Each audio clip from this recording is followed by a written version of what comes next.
I'm going to show you how to pick up stitches, and we're going to pick up stitches along a bound off edge. We're going to use this edge right here because I think this will be the easiest edge for you to see what I'm doing. This is just a swatch that I happen to do for something else, so we'll just use this and attach some yarn to it. So there's some controversy in the knitting world about whether you should go under 2 stitches or if you should just go under 1 stitch. Some people say, well, all knitting is held together with just 2 interlocking stitches, so you just pick up 1. And some people say, well, you really need a stronger edge along picked up stitches, so you should go under 2. It's really a matter of personal preference. If you pick up 2, your seam edge is going to be just a little bit bulkier. I don't think it really makes that much of a difference. And so you just do what you want to do unless your pattern tells you specifically. Personally, I like to go through 2 most of the time, especially if I'm doing it on like a shoulder or something like that. But if I want a little bit less obtrusive seam line, then I'll just go through 1. So, personal preference. Usually when you pick up stitches, you always want to do it from the right side of your work. There are some exceptions to this. For instance, sometimes when you're doing a collar, because even though you're picking up from the inside, the inside of your collar is actually what's going to be showing. So you want to pick up from the inside so that your picked up stitches show on the underside of the collar. Usually your pattern will tell you that though, and so as a general rule, unless your pattern tells you otherwise, always pick up from the front side of the work. So this is our front side of this particular piece, so we're going to pick up from this side. Your pattern will also tell you the number of stitches you need to pick up. So you need to sort of do some pre-planning with this and figure out how many stitches you need to pick up. So if I have 30 stitches here, but I only need to pick up 25, then you need to figure out how to evenly pick up these stitches. So what I usually like to do, if I'm not picking up every stitch, and that's pretty common, you usually pick up 2 stitches for every 3 stitches or something like that.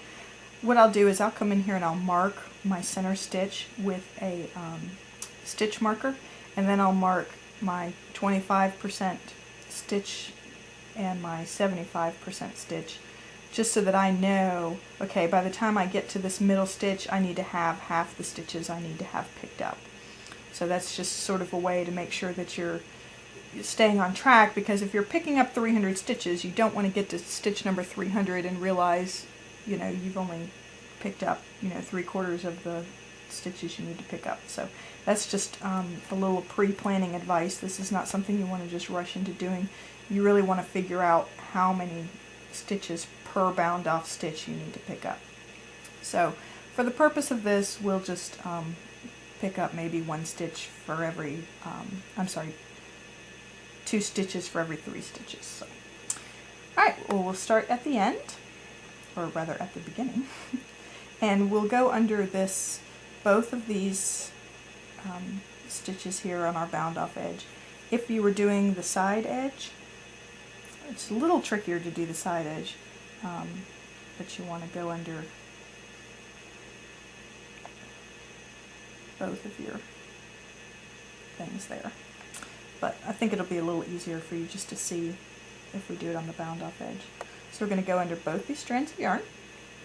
I'm going to add some pink and just loop it around here, and we're going to pull the pink stitch through, just like that.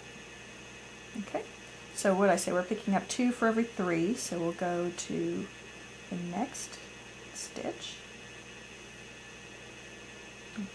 drop that tail yarn, just work with my working yarn, wrap it around, and pull it through. Okay, so we're going to skip the next stitch, since we're picking up 2 stitches for every 3 stitches. So then we'll move on to the next stitch. And the reason that you do that is just to keep from picking up too many stitches so you don't pucker your work.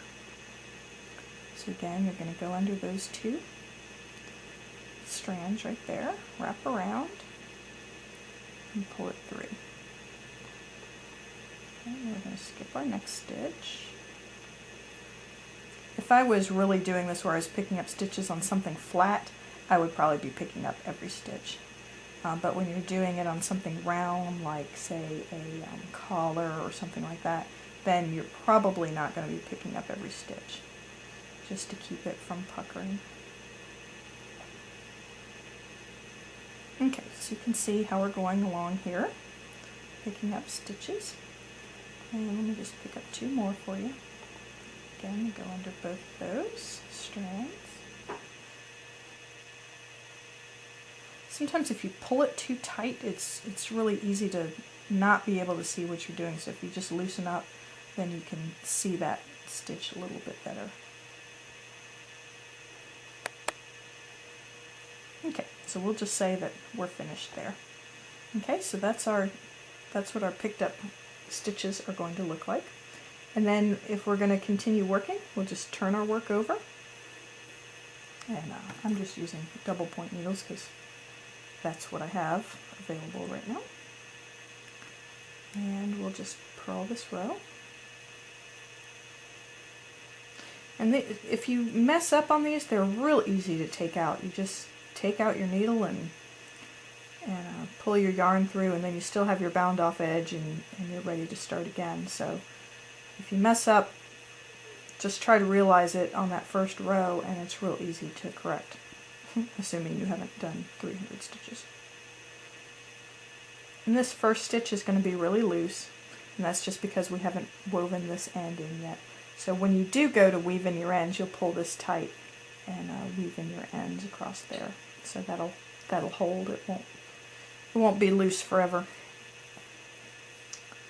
Okay, so that's what it looks like. I'm just going to do one more row just so you can see what they look like after you pick them up.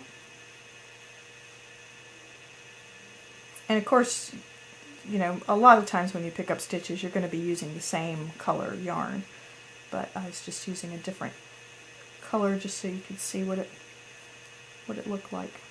I'm going to show you the front and the back here so you can see the difference.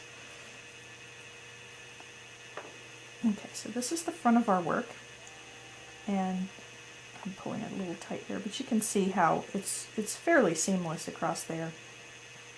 And on the back, see, this is what you don't want to show through, is these loops on the back here. So that's why you always want to pick up from the front side, because then you don't have that. It looks like you just have a seamless join there. And that's picking up stitches.